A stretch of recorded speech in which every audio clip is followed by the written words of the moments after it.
Hi,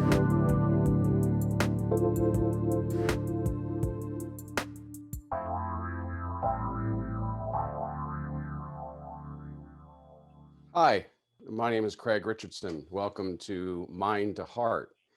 I am delighted today to have my guest, Raye Mathis, who I will introduce shortly, and I apologize to her already since this is my first show. My introduction is going to be a little bit longer to get to Raye, but she's a wonderful person who has a great story to tell, and so we will get to her. Again, my name is Craig Richardson. I was born and brought up in the Boston area. I'm a New Englander. My family goes back several hundred years. My Irish family a little less. And I grew up in a political family, which not surprisingly ended me up in Washington, D.C., where I spent about 35 years working in and around the city. This show will be primarily dedicated to spiritual journeys, and I can assure you and guarantee you already that there will be no political discussions, which I think we can all sort of put on the shelf for a while anyway. But this is going to be taking a deeper look at who we are as humans. And my personal journey started, I would say, significantly in 1998 when I had my first son, my first child. And I think that's a natural time for people because you suddenly realize that what's going on around you isn't all there is to life. And I think more significantly, you have now another human being to be responsible for. So I looked around, and in 2000, I made an official journey into the Catholic Church. And my dad was raised Catholic and my mother was Protestant. And we were what I was referred to as C&E Christians, Christmas and Easter, growing up. But as a good friend of mine said, in 2000, most people were leaving the Catholic Church, and I ended up going the other way, which is also a hallmark of my journey. My father used to joke that there's a right way, a wrong way, and then there's Craig's way. And I think that's symbolic of my journey. I really enjoyed the church itself, the traditions, the trappings. Became very interested in the orders themselves. In fact, Raye may recall I did a paper on Saint Teresa of Avila. So I still love to follow the saints and the Christian calendar, and I ended up getting a master's in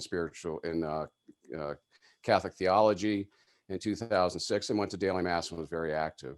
Around 2015, I started questioning some of the tenets of the faith. I think most difficult I had was the whole concept of original sin and heaven and hell, and are we going to stay there forever? And it seemed like a long time for me to wait, but it opened a door for me to allow me to look at other spiritualities, and for that I am forever blessed. I started reading the Bhagavad Gita. I looked at alchemy. I looked at some other Eastern philosophies, dabbled a little bit in alchemy. I didn't blow the house up, but I did dabble a little bit in it, and also ultimately found a spiritualist church which taught about the continuity of life through mediumship.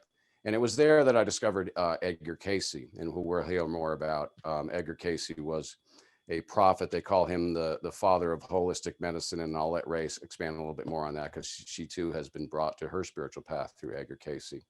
And it was through Edgar Cayce and studying him that I found the university that he founded called Atlantic University, where I've just finished up a master's in transpersonal psychology. And my first guest today was one of my mentors. That's what we call them there. They weren't professors, they were mentors. And Raye had a very big influence on the direction and, quite honestly, of where I am today in terms of the show. I kidded her because she gets the award for having the most classes with me. I don't know if that's a good thing or a bad thing. I'll have to hear from her, but I had her for 3 courses. All 3 were awesome. The one I took in the spring was on your life's purpose. And then this last semester was on mythology, which is really why I wanted to bring Raye in today, because when you look at mythology and you look at things like the hero or the heroine's journey, you get to see some themes and some concepts that really drive all of our lives and always have. I think that's one of the interesting things when you look at somebody like Joseph Campbell, is that they looked at mythologies around the world and there was a lot of continuity. There's a lot of similarities. So without much ado, I would like to bring in my guest, Raye Mathis. I will get more into her actual life story, but Raye, welcome. Thank you so much for joining me today on my first broadcast. It's always great to have somebody along for the ride when you're starting out, whether it's driving a car for the first time or whatever. And you're brave to be here. So welcome, Raye. I thank you so much for being here. Well, it's great to be here, Craig. And you were one of my star students, so I'm going to enjoy talking about all of this that we discussed in classes. So, Well, Raye, one of the things that really struck me this last semester, and I want to start with Joseph Campbell, and I throw his name around now like I've known like Joe and I are buddies forever, right? And but I personally didn't know about him until you assigned us that Bill Moyer's 6-part series filmed in the late '80s, shortly before Joseph Campbell passed away. But for those who may not know him, can you just give a little snapshot about who he was and what his impact was on our culture? well, I guess you would say, was a mythologist. He was a prolific writer. He was a professor at Sarah Lawrence College all of his adult life. And he wrote, and he was not really the first person to recognize the hero's journey, but he was probably the first to popularize it. And a lot has been written about the hero's journey. He studied mythology in every culture and wrote numerous books. And in every culture, he found this same theme, that the hero would go into a dark forest or go into the underworld and have to fight a dragon or have some impossible task to do. And in doing that, if he was fighting a dragon, dragon sits on a pile of gold.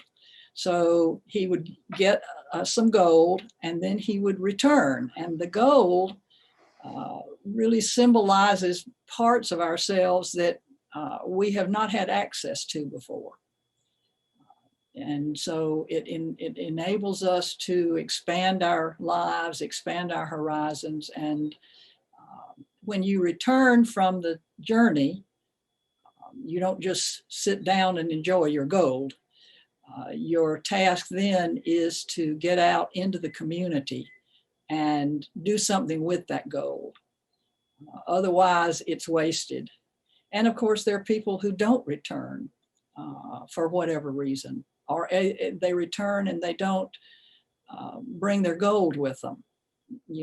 Sometimes I've known clients who get depressed and they get out of the depression, but they don't really look at what was going on and how they got into the depression.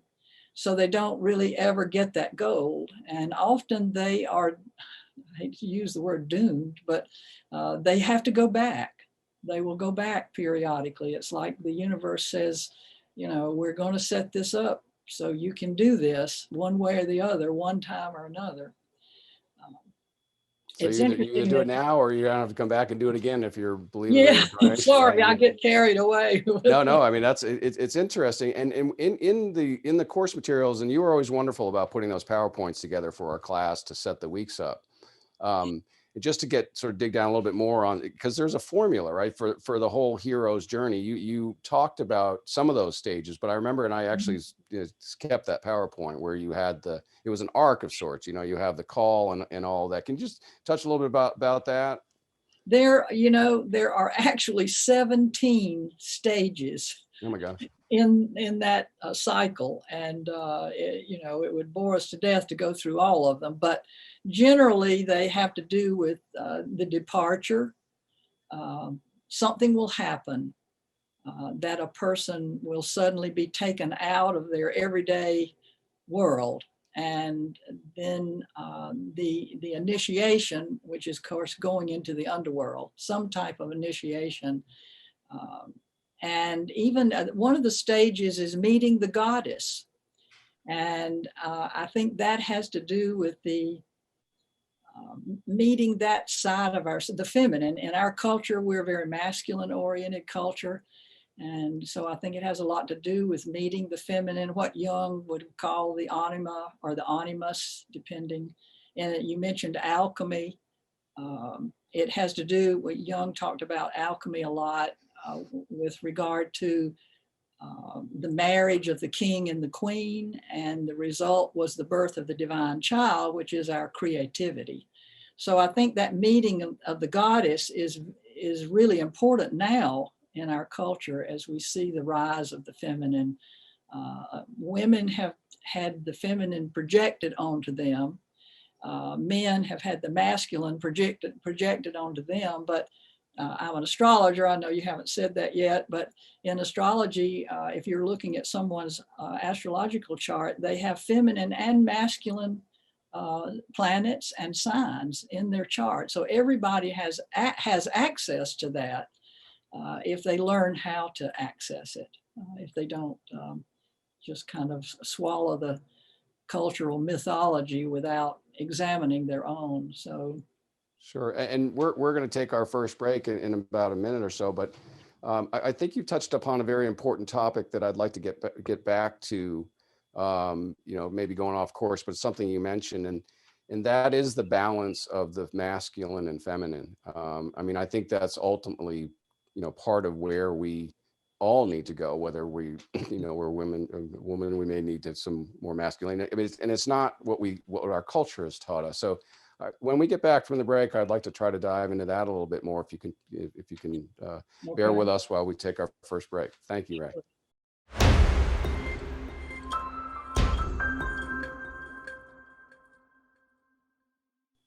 Hi, welcome back to Mind to Heart with Craig Richardson. Again, I'm delighted to have my guest, Raye Mathis, who was my mentor at Atlantic University. And if you would like to get a hold of Raye, her email is Raye Mathis, that's RAYE MATHIS 22 at gmail.com. RayeMathis22 at gmail.com. My website is craigyrichardson.com. Raye, thanks for hanging in there and coming back. Before the break, we talked about, and this will get into some of your Carl Jungian background, but you talked about the need you said that the culture or our scripts sort of push this masculinity or femininity onto us, whether we're male or female. And some of our journey, is it not, to try to discover what balance or what portion of that is truly us personally, individually. And I know we've broken a lot of barriers in the last 50, 30, 40, 50 years. So can you talk a little bit about that balance that we were talking about? Okay, and thinking back about what I said when I was talking about the feminine had been projected onto women, the masculine onto men, but really the women live out the masculine as well, because we're in a masculine culture. Many women are not really in touch with the feminine any more than the men are. So we all have work to do in that regard. And I think that is happening, in the culture. I think the Me Too movement and some of the other things that are coming up now, we're in a time period between the Piscean age and the Aquarian age. And so a lot of chaos, a lot of things are changing. And I think that's one of them that's going to be arising and giving us the opportunity for more wholeness within ourselves. Well, and obviously, because I think women obviously were the ones where it was a patriarchal world, but men too, I think, being on that side of it, have had to, I wouldn't say adjust, but I know that amongst my friends, there's a lot more sort of bear hugging and things, and being a little bit more open, and I'm certainly tell my children I love them probably a lot more than my dad did. It wasn't that he didn't; it was just it was a different type. So I think we see that as well with the male. And it's interesting. I'm watching the BBC show. It's been called Poldark. I don't know if you've ever seen it. It was it was filmed right after they were actually the British side. They lost the war to America. And it's with the way BBC does, it's a wonderful production, but you see a lot of that. I mean, there's a lot of, very linear lines between the males and the females and the roles they play. So I do think in some ways we've come a long way. In talking about the hero's journey, and you mentioned some of the themes that Joseph Campbell, and how he weaved that through he saw it through some of the mythology that he uncovered.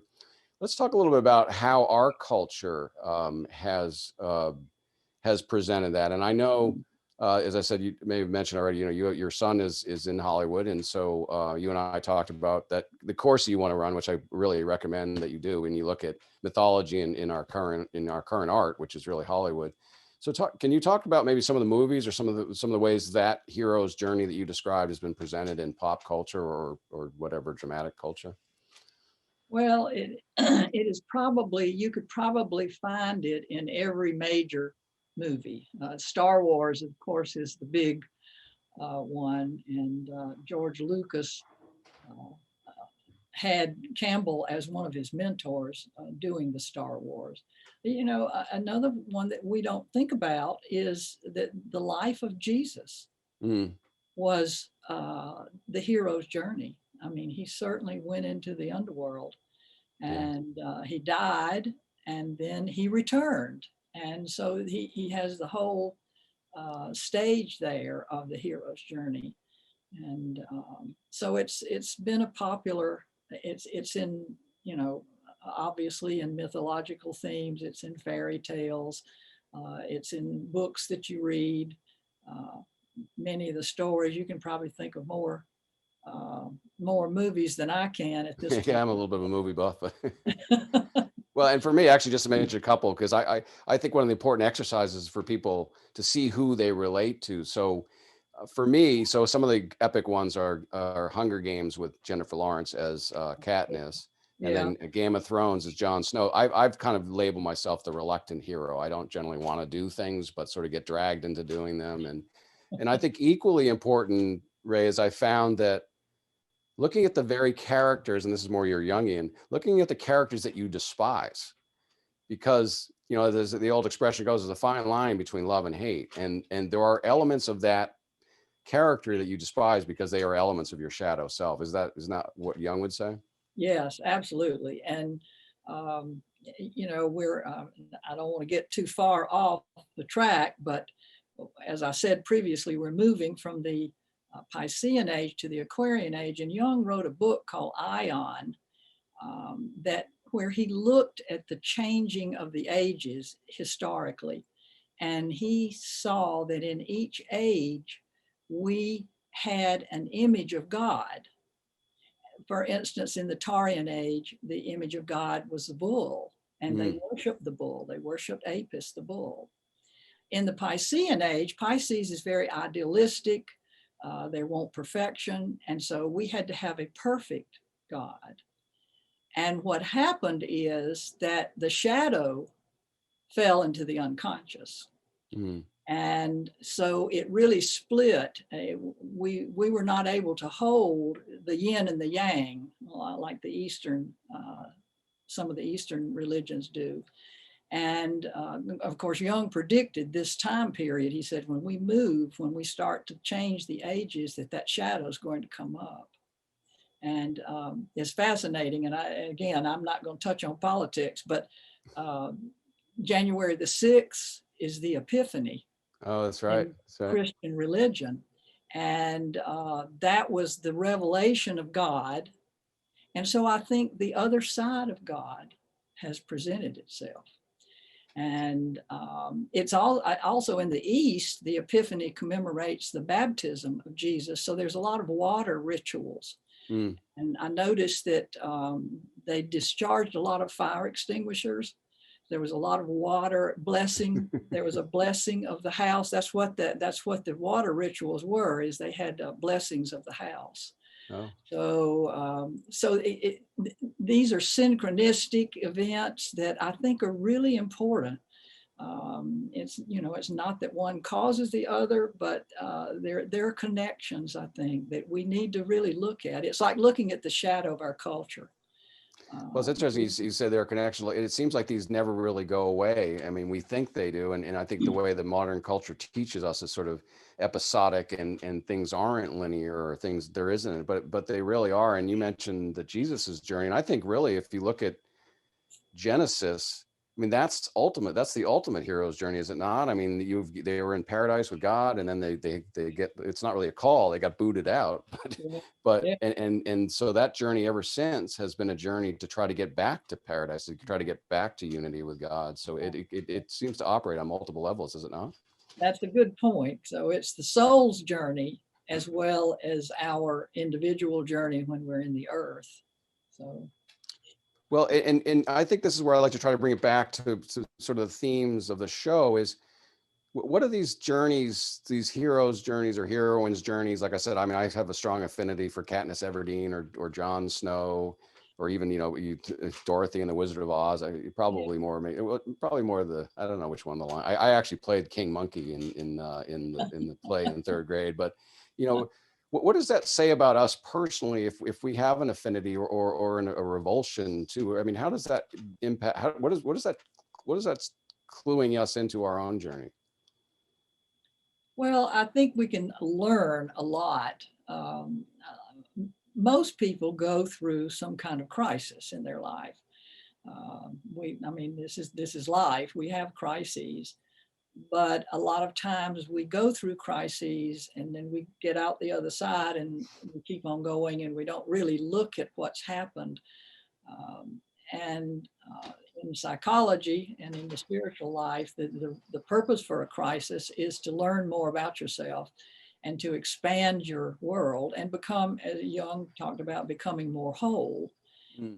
So I think that learning about this process, Campbell's process of the hero's journey, is extremely, it's certainly been extremely helpful to me in accepting, I think, the crises that I've been through, and realizing that there's a reason. They're not just useless. They're not things I just want to get through and forget, but they're extremely important. So Yeah, I think those, the term that I used when I had my own experience that I attached to because it was a little softer was a midlife transition as opposed to a midlife crisis. But I agree with you, and I think Jung talks about having to go through that. It really strips everything away. It strips away all the falsities. It strips away all those narratives, like you and I, you had presented in this course, our personal mythology, and allows us, I think, to allow what Jung would call our more authentic self to come out. And he discusses that process of individuation. We are coming up on another break here shortly, but before we do, I wanted to take this opportunity to say that in the next segment, we're going to now segue from the hero's journey or the heroine's journey to Raye's journey, because you've got I didn't realize that you work for NASA in part, and you talk about the movements and of the women and all. I mean, you are certainly represent to me a pioneer in that, and we'll get more into how you broke the mold, as I said when I asked you to do this show on multiple levels. Again, to get a hold of Raye, I'll try to get this email correctly this time. It's Raye Mathis, RAYE Mathis 22 @gmail.com. And to reach me, I've got a website up. It's craigerichdson.com. So Raye, on the other side of the break, we'll start in South Carolina, and we'll see where we end up.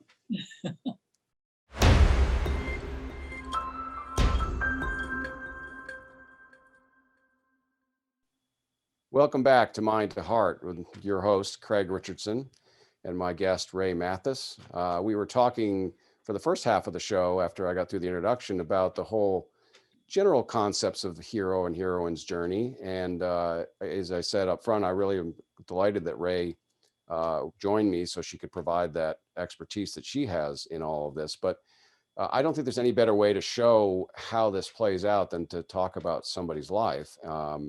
And not only was I extremely impressed with Raye as a mentor, but then I got a whole, I knew some of her background. I knew she was into astrology, and I knew that she had studied Edgar Cayce and found Edgar Cayce in the 1960s, and raised as a Southern Baptist. And so as I said to her when I first invited her on, that she certainly had broken a number of molds. I mean, she was on the forefront of the women's movement, even though she may not have thought of it that way, but clearly was. So I'd like to bring Raye back in, and if you could start at the beginning with your with your life's journey. And I know you're from South Carolina, but maybe we can start there where you grew up. Okay. Well, I was born and grew up in Greenville, South Carolina. And I attended college there. I was in a Southern Baptist family, as you might imagine. I attended Furman University, which at that time was a Southern Baptist university. It's not any longer. And so I was pretty steeped in that. My parents were very religious, and they were also very spiritual. Mhm. They expressed their spirituality through the Southern Baptist religion. They grew up on farms, and the church was their social place. That was the only place they had to socialize. So it was still that, as I came into the picture. And so I feel like in many ways I've stood on their shoulders with regard to finding my own personal mythology or my own personal spirituality. But, and then I married my husband, and we both, he was an engineer. I graduated in mathematics. Did you meet him at Furman or? At Furman, I had a degree in math. And so we got offers of jobs, both of us, with NASA here in Virginia, Langley Research Center. What year was that? Right, not to That put that was 1960. Let's see, 63. I graduated in 61. He graduated in 62, and January of 63 is when we came up here. Well, that was, sadly, we had lost President Kennedy, but that was not too long after he announced that he was going to have the first person on the moon, right? Right. We were, just very involved in that whole process. I mean, our own little tiny piece of it. But yeah, we were here when Kennedy was shot. That was in November of 63, I think. And we had come in February. And so I worked there for 7 years until my son was born. I was fortunate. Let me just ask you, because I think this is an important point about your journey. Don't mean to cut you off, but so what was it? I mean, so we saw Apollo 13 and stuff. I mean, that was primarily, when you see that, they're mostly men and all that. What was that like for you to come? I mean, there couldn't have been very many women that were engineer, rocket scientists, or whatever you wanted to call yourself. I mean, that must have been pretty, well, you had your husband there, but I mean, it must have been pretty daunting in a way, or? Right. Yeah, there were no women in the office that I worked in. They were all men, all engineers. It was interesting because I came in, they hired me to learn about computers. They were doing all their calculations by hand. And of course, I had graduated in mathematics and had never seen a computer. They just were not around then. So I had to get on a bus. I had to go across the Langley. We were at Langley Research Center, Langley Air Force Base, to the computer center. And I apprenticed myself to one of the hidden figures, and Dot Vaughn, and she was one of the three in the movie. And I remember, this is a topic, of course, that's very timely, but I remember walking in the room that day, and it was a huge room, and it was all Black women. And I remember thinking to myself, this is going to be interesting. Me, a white Southerner from South Carolina, brilliant women, just every one of them were brilliant. But Dot taught me everything that I knew at that point about, of course, I was learning to program because we didn't have software you could order from the App Store. We had to write all of our program. I had a boss. My supervisor was just a fascinating guy. He was very psychic. He was the one that handed me the book, There's a River, about education. I remember the moment, that he handed that book to me. But I would do computer programs, and they weren't running right. And you make a mistake, and it doesn't work. And he would dream about where the arrow was. Oh my gosh, sounds like And he Casey. would come in the office and he would say, all right, I think I know where the error is. Did you So it was, did you probe it him was, and ask him where his sources were? it was like I jumped into this pool of the unknown that I had never been exposed to before. Oh, that's neat. And then, of course, handing me the book on Edgar Casey, and that was, that was kind of the beginning. And Beginning and then you mentioned that your son was born. What was it? 1970. he was born in '69. Okay. So, then I left. I quit the job because I wanted to stay home with him. And so for the next, I guess, 9 or 10 years, I was, my husband says I was never at home, but I was at home. And in that time period, I read everything I could get my hands on Casey and Jung, and I got interested in astrology. So that 10 years was really very fertile for me. It's almost And kind of like Jesus's quiet years. We don't know what he did, but we know he came yes, back. Those were your years. yes, it was a very unique opportunity to have that time.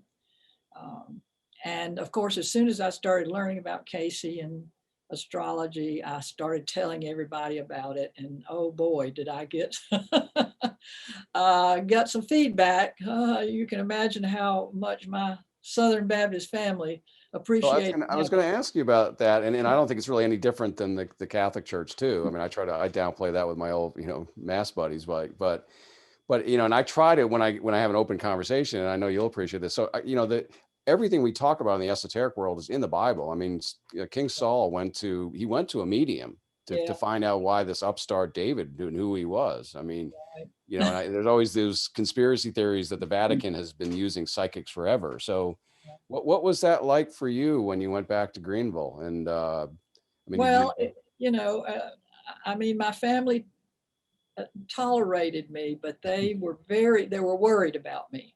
That I think that was it. They were worried about me. My dad said, you can become so open-minded that your brains fall out. That was his comment. And I can't say they never wanted to know anything about astrology, anything about their chart, nothing. It was just an unspoken topic. I finally learned to keep my mouth shut, it's interesting though. Of course, I can't say that they ever changed, and they're gone now. But in the process, my husband stayed to work at NASA for his whole work life. And in the early days, I would mention something. We'd go to a party or whatever, and I might mention astrology, and people would back up and do everything to put the sign of the cross in my face. Things are changing. I mean, now we're mostly going to funerals, unfortunately now. Yeah. But people are interested. They lean forward and they're very curious. So I do see a huge change in the culture with an openness, and I think people they're losing their own. Our collective mythology is kind of disintegrating. We really don't have one at this point to hold us together, and that's why maybe things are fragmenting. And so I think people are looking. And I'm certainly a subject of that. It's interesting. When my dad passed away, he was kind of what I would call a split family from that era in Boston. His mother was Catholic, Irish Catholic, and his father was blue blood Protestant. And I think a lot of his journey and a lot of his struggles were to try to bring these two halves of himself. It wasn't easy, and he's, as he put it, you learn to be pretty tough when you went to a parochial school in third grade and your name was Morris Howe Richardson IV. As he's around the Murphys and the Connors and all the rest and the Kellys. But it seems to me, and we're going to take a break in a minute or so, but what I want to get back into is that rub. And I think it takes, to me, and that's such a heroine's role to play. And I don't know, I'm sure your husband may have learned to kind of try to kick you under the table or something, but but for you, this was so much a part of you, and it is, and I agree. We're now in a period where these institutions, but I grew up, so I was born in '62, and I remember I mean, it wasn't like it is now. I mean, and I can, and this is even in Boston. And so when I get back, I want to talk a little bit more about how you were able to, keep those two halves of who you really were yourself. You came out of Greenville, and I mentioned to you before, my son is at Clemson, not too far down the road. And I've gotten Yeah. to really enjoy the South Carolina hospitality. And I see in you somebody who not only held on to that tradition, but then were brave enough. You probably didn't know it at the time, but you were kind of going where the culture was, and probably part of your soul's purpose was to kind of help bring other people along. So when we get back, let's pick that up after the break, and we'll see you in a minute or so.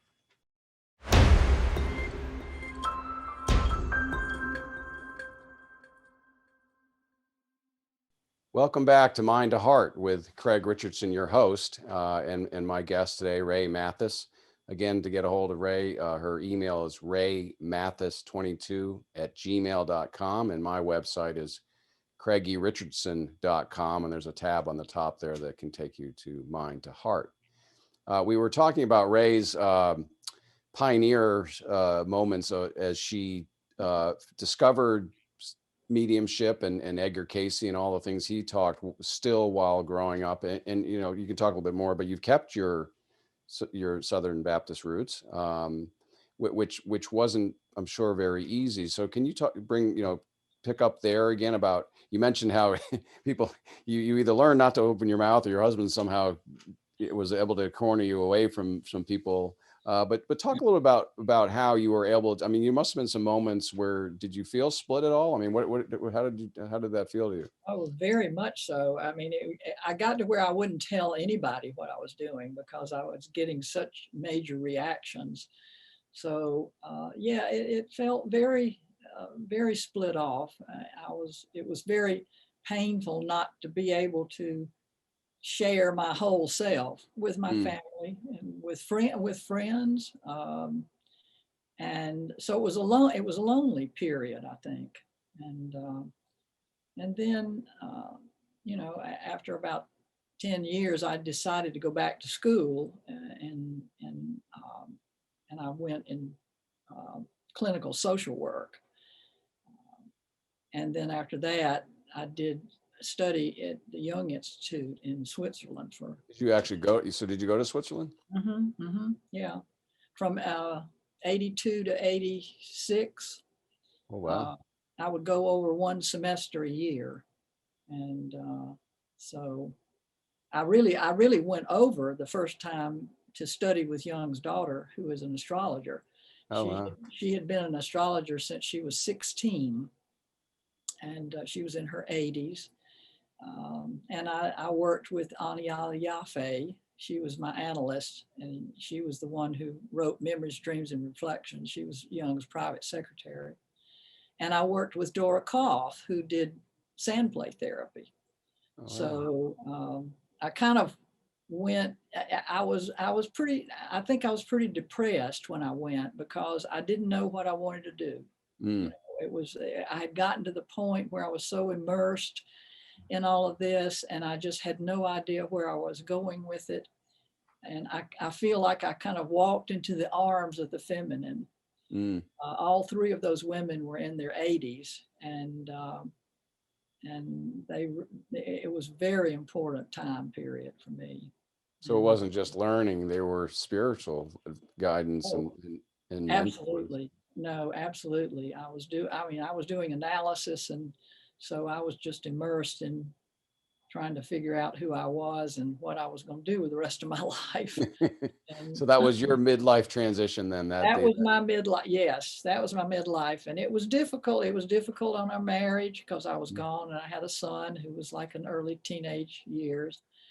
I felt really guilty, but I felt like it was also good because it kind of forced my husband and my son together. Where my husband had been working and, I had been the one at home, and now he had to do all those things that I had been doing, at least for 3 months. So it was, that was my midlife time period, was all then trying to figure out what I was going to do. And And he so, was learning his anima, and you were learning your animus. So. yes, I guess you could say that, right. Uh, but it was a fascinating time also, though, to meet those people who had been close to Young. Of course, Young was dead by that time. He died in 61. So, but it was, And that's an interesting, because I've through your courses, and I've taken and others at American Atlantic University, that to me is a wonderful layer to add on, that Jungian layer onto Edgar Cayce and his abilities. What Edgar brought across from being in trance. And it seems that Jung really provides, and I think I may have written in one of the posts or in our paper, we would have been a far different, psychology would have been far different if we'd been, rested everything on Jung and not on Freud. Um, what did that piece particularly bring to your other? I mean, you mentioned astrology and some of the other. What did the Jung piece bring to your journey? well, I think it really helped me to, well, obviously, first and foremost, to understand some things about myself, um, and also to understand where my family was coming from, and my Mm, parents. And um, it just gave me a whole different perspective on relationships and what they mean in your life. You don't just walk off and leave somebody because they don't believe like you do. mm, You're together for a reason. And that's why I like to think about standing on my parents' shoulders, because I really feel like I did. In many ways, they were tremendously supportive. They believed in education, and education for women, which was not that strongly held a belief in the South at that time. You grew up to get married and have a family, right. and so they certainly encouraged us. I knew that was the most important value to them, was that I get an education. And so they were very supportive in so many ways, that I can't forget that support.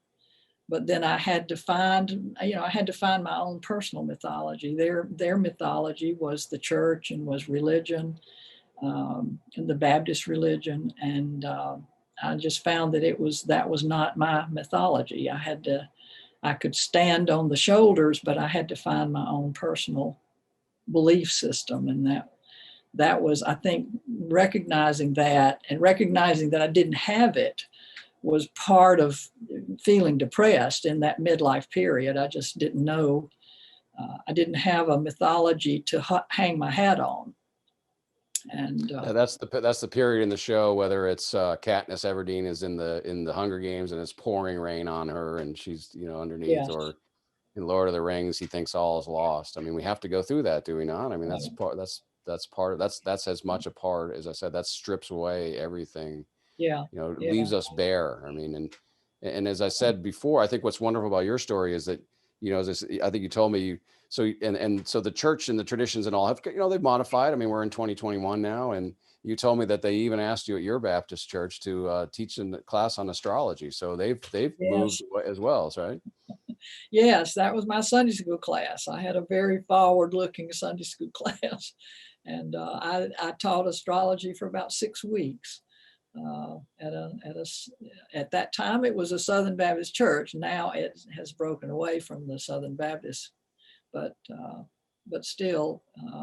And then my family, I think, because I do speak some and do some teaching, that they have asked me to speak at funerals. I'm the family speaker that tells Right. about the family connection to whomever. So I've often, kind of internally smiled and wondered and it's been in different churches, but it's always been Southern Baptist churches, what they would think if they knew that this was an astrologer standing up here talking about this person at their funeral. But so you never know. It's a little bit like my husband and I I'm trying to think which one it was. There was one of the shots, space shots, where they took people's signatures. You could sign something and they Yeah. would take your autograph. I can't remember now the name of the shot, but anyway, so we did that. And I always thought it was neat that an astrologer snuck aboard that flight. Well, we only have about a couple minutes left before we got to wrap up, but that seems like it is. It seems to me like you shot for the moon, literally, and you were part of that moon. And what I'm most impressed about your journey is that you mentioned that you had your moments, right? You had your dark night of the soul or the Yeah, Garden of Gethsemane, but you never faltered on who Raye Mathis was ever. And I think a little bit like I mentioned with my father, you were able to take the beauty of what we inherited. And this kind of worries me a little bit about, like you said, our culture doesn't have a lot of myths, and we're too easy, in my opinion, to be dismissing and throwing things away. And so much of what, as the institutions and the roles and the patriarchal structure changes to more of a horizontal one, which is all about Aquarian. yeah, I think what you've demonstrated in your in your appearance here today is that in the end, it's not about the bricks and mortars, but it's about the individuals and it's the yeah, people and the journeys. So I appreciate your coming on today. You mentioned astrology. I've taken one of your courses, but I have to admit it's a little like me trying to learn a new language, which is never easy the first time around. And so, but yeah, Raye offers a wonderful course. Again, if you get her email at rayemathis22@gmail, I'm on her monthly, send a newsletter out, so we can do that. She offers that as an e-class, she calls it. And then Atlantic University, Edgar Casey's another way to find Raye. I strongly recommend, even if you just pick up one of these classes, you don't have to get into the full master's program. But Raye, any final points of wisdom in the last couple of seconds we got here? The one thing I was thinking about as you were talking is the importance of being able to hold the tension between opposite parts of yourself and opposite parts of your life. And I think there's never been a time when that's been more important than now, because we have such opposites in our culture that we've got to learn somehow to stand between those and just hold that tension and incorporate both into our lives. So Well, that was beautifully said. I really appreciate you again walking along on my first journey. It was like we're dropping your son off to kindergarten, probably. It was great having you along for the ride. Again, if you Raye Mathis22@gmail, and you can find me at craigerichardsson.com. And then for between now and in 2 weeks from now, I hope you have a safe and wonderful January.